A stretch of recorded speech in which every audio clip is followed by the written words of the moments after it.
नमस्कार।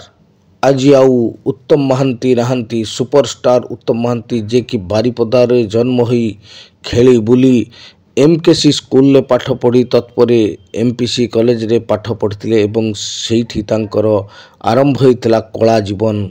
विभिन्न प्रकार नाटक करी बा ड्रामा करी स्टेज परफॉर्मेंस करी से जे दिन एते बड़ सुपरस्टार होई परिबे केही मध्य जान नथला। जहाँ भी हो से ओडिशार एक आग धाड़ीर सुपरस्टार कहले आमे आज भी उत्तम महांती को बुझी थाउ जे कि 70 रु 90 एई 2 दशक धरी ओडिशार सिनेमा रे हलचल सृष्टि कर देइथिले।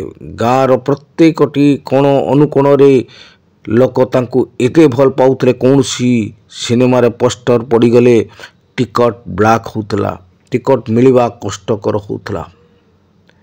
तेबे से आज 67 वर्ष बयस रे लिभर सिरोसिस रोग रे आक्रांत होई मृत्युवरण करिसंती एवं प्रथमे से किम्स हॉस्पिटल रे ट्रीटमेंट होउतले किंतु कौनसी उन्नत शैली पाई बा तांको शरीर उन्नति पाई तांको दिल्ली को निया जाइतला।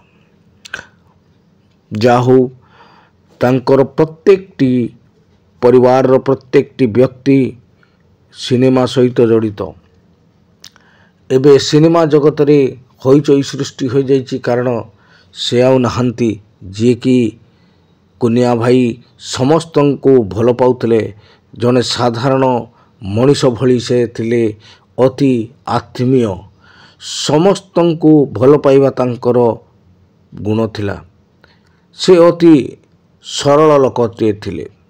जहाँ भी हो आज तांको आमे हराई समस्त ओडिशावासी दुखित।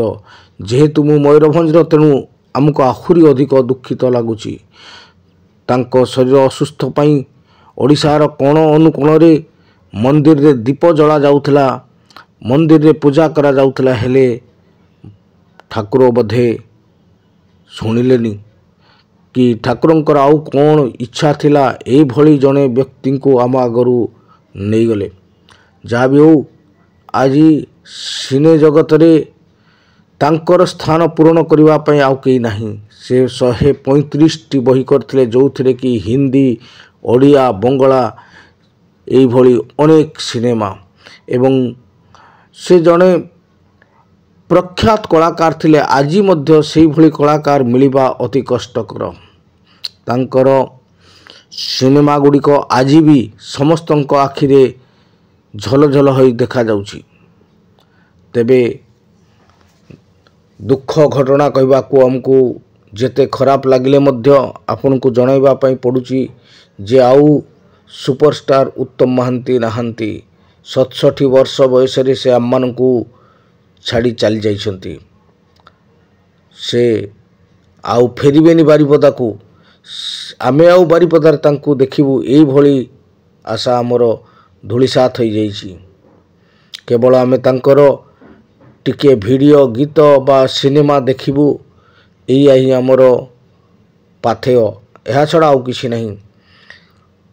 तेबे तांको 11टा समय रे भुवनेश्वर विमान बंदर रे पहुंचा जीव बोली सुना जाउछि। आउ प्रथमे अपराजिता महांती घरे आसी पहुंची गलानी। प्रत्येकटी सिने तारका आज व्यथित, प्रत्येकटी नागरिक आज व्यथित, प्रत्येकटी ओडिया आज व्यथित। समस्त हृदय रे आघात सृष्टि होइछि कारण एई भली जने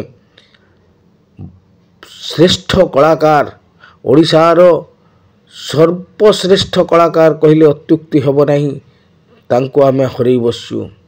जो माने चैनल को प्रथमे आछंती दया करी सब्सक्राइब कर देबे।